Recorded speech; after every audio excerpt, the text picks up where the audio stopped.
Good morning to all of you. मैं संवेद Trivedi. Now we will discuss about modern history. हम इस video में देखेंगे मॉडर्न हिस्ट्री के बारे में.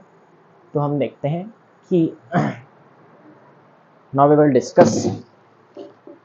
तो हम डिस्कशन करने वाले हैं मॉडर्न हिस्ट्री में कि यहाँ पे हमने एक टॉपिक देखा था कि अहमद शाह दुराई ने कई बार अटैक किया किस पे, मुगल्स पे, लेटर मुगल्स पे, दिल्ली एरिया साइड एरिया में कई बार अटैक किया किसने, अहमद शाह दुराई ने. तो फिर क्या हुआ उसमें, हाँ, तो हमने देखा था यहाँ पे अटैक्स कर रहा था वो.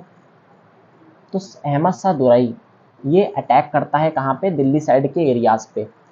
तो फिर क्या होता है, कुछ पॉइंट्स हैं, लगभग 8 बार इसने 8 टाइम्स अटैक किया. तो यहाँ पे कुछ उसने बहुत खास नहीं गेन किया, लेकिन हाँ बड़ा बड़ा एरिया उसने गेन कर लिया. तो 1748 में यहाँ पे फर्स्ट अटैक हुआ, 1749 में यहाँ पे सेकंड अटैक हुआ, 1752 में क्या हुआ, उसने मुल्तान जीत लिया, थर्ड अटैक था यहाँ पे 1752. 1757 में फोर्थ अटैक हुआ, फिर 1758 में यहाँ पे फिफ्थ अटैक होता है, फिर 1760 में सिक्स्थ अटैक होता है, फिर 1761 में जहाँ पे बैटल ऑफ पानीपत भी होती है, क्या होता है, अहमद शाह दुराई किसको हरा देता है, मराठास को. ये बड़ी अचीवमेंट है. 1761 में अहमद शाह दुराई हरा देता है किसको, मराठास को. ये क्या है, ये 7th अटैक है. फिर 1762 में यहाँ पे 8th अटैक होता है. अब इतने अटैक्स के तो कुछ ना कुछ तो जीता ही होगा. तो क्या पाया अहमद शाह दुराई ने यहाँ पे, तो देखते हैं. पूरा का पूरा दिल्ली कैप्चर कर लिया, पूरा दिल्ली कैप्चर कर लिया किसने, अहमद शाह दुराई ने. मतलब अब मुगल्स के हाथ से सब कुछ गया, तो दिल्ली कैप्चर कर लिया. फिर क्या हुआ, नजीबुद्दौला जो इसका बेटा था वो क्या हुआ, बिकम मीर बख्शी. अब कहाँ का मीर बख्शी बना वो अभी हम डिस्कशन करेंगे. और क्या किया यहाँ, और क्या किया किसने, अहमद शाह दुराई ने. तो यहाँ पे क्या किया, डिफीट कर दिया आलमगीर सेकंड को. और किसको डिफीट किया था, और अहमद शाह को भी डिफीट किया था कई बार. अहमद शाह जो लेटर मुगल था, तो उसको कई बार, मैनी टाइम्स कह सकते हैं, यहाँ डॉट डॉट लगा रहे हैं, मतलब कई बार उसको क्या किया, डिफीट किया था अहमद शाह को. लगभग 3 या 4 टाइम्स कई बार किसको डिफीट किया, अहमद शाह को. फिर क्या हुआ, लेटर मुगल ये था. अब यहाँ पे ये लेटर मुगल नहीं है, हम लेटर मुगल अपना टॉपिक पूरा कर चुके हैं, लेकिन उसी टाइम पे जो लेटर मुगल्स पे क्या कर रहा है, अटैक कर रहा है, हम उसके बारे में पढ़ रहे हैं, अहमद शाह दुराई के बारे में. तो बहुत ज़्यादा इंपॉर्टेंट जानने के नहीं है, हमको केवल पता होना चाहिए अहमद शाह दुराई ने लगभग 8 टाइम्स यहाँ पे अटैक किया, 8 टाइम्स लगभग अटैक किया. ये हमको मतलब क्या हो, ईयर पता हो थोड़ा बहुत था, वैसे पूछेंगे नहीं. लगभग 1748 से लेकर के 1767 तक की उसने अटैक किया, लगभग 8 टाइम्स था. तो क्या हुआ, यहाँ पे इंपॉर्टेंट क्या हो जाता है कि उसने गेन क्या क्या किया अहमद शाह दुराई ने. तो क्या किया, दिल्ली जो था उसने कैप्चर कर लिया पूरा का पूरा. नजीबुद्दौला मीर बख्शी बन गया. मीर बख्शी एक होता है समझ लो वहाँ का हेड, मीर बख्शी होता है हेड समझ लो. तो एक तरीके से हेड बन गया, मीर बख्शी बन गया.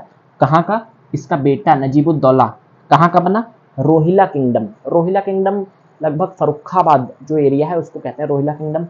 तो यहाँ पे दिल्ली देखिएगा, दिल्ली साइड का एरिया प्लस अवध साइड का एरिया. तो दिल्ली यहाँ पे है, अवध यहाँ पे है, अवध साइड का एरिया. जो ये एरिया जो था, ये एरिया, तो ये एरिया उत्तर प्रदेश में आता है. ये एरिया जो था ये रोहिला किंगडम, फरुखाबाद साइड का एरिया, इसने क्या किया, एक्वायर कर लिया. यहाँ का ये मीर बख्शी बन गया, हेड बन गया. कौन, इसका बेटा नजीबुद्दौला. फिर क्या हुआ, इसने हराया किसको, आलमगीर सेकंड को हराया, अहमद शाह को हराया, मराठास को भी हराया. और क्या गेन किया, पंजाब पूरा का पूरा जीत लिया, मुल्तान जीत लिया. क्या हुआ, पंजाब को भी जीत लिया, मुल्तान को भी जीत लिया किसने, अहमद शाह दुराई ने. लेकिन फिर यही सब कुछ बाद में क्या हुआ, सब कुछ किसके कब्जे में आ गया, ब्रिटिशियन के. वो सब हम आगे पढ़ेंगे. तो यहाँ पे क्या होता है, अब बात हुई है किसकी, रोहिला किंगडम की. बात किसकी हुई है, रोहिला किंगडम की. बाहर कंस्ट्रक्शन हो रहा है तो हो सकता है आवाजें आए. तो रोहिला किंगडम की यहाँ पे बात हुई है कि रोहिला किंगडम को में इसका बेटा जो था वो क्या बना, मीर बख्शी बना, हेड बना. तो फिर क्या हुआ, रोहिला किंगडम के बारे में जब बात हुई है तो हम लेटर मुगल्स के बारे में तो पढ़ ही रहे थे, अब हम रोहिला किंगडम के बारे में भी पढ़ेंगे, फिर मराठास के बारे में थोड़ा बहुत पढ़ेंगे. मतलब पहले में हमको इंट्रो पता हो, जो इंडियन स्टेट्स थे, मतलब जो इंडिया में लोग थे उस समय एग्जिस्टेंस थी जिनकी, किंग्स की. हाँ, तो राजपूत, मराठास, इन सब के बारे में पढ़ लेंगे. फिर उसके बाद हम क्या करेंगे, हाँ, फिर उसके बाद हम ब्रिटिशियन के बारे में और जो यूरोपियन कंपनीज थी पहले हम उसके बारे में पढ़ेंगे. फिर ब्रिटिशियन उनमें कैसे विनर रहा, हाँ, ब्रिटिश कॉलोनी कैसे स्टैब्लिश हुई, ये सब हम पढ़ेंगे. हाँ, तो यहाँ पे फिर हम अगले वीडियो में बात करेंगे रोहिला किंगडम के बारे में। नाउ रोहिला किंगडम के बारे में। Now please take a screenshot, thank you.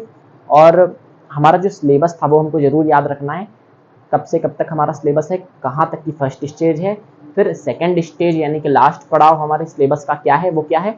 तो फर्स्ट स्टेज जो थी वो क्या है, 1707 से लेकर के 1707 से लेकर के 1857 तक हमारी फर्स्ट स्टेज है सिलेबस की।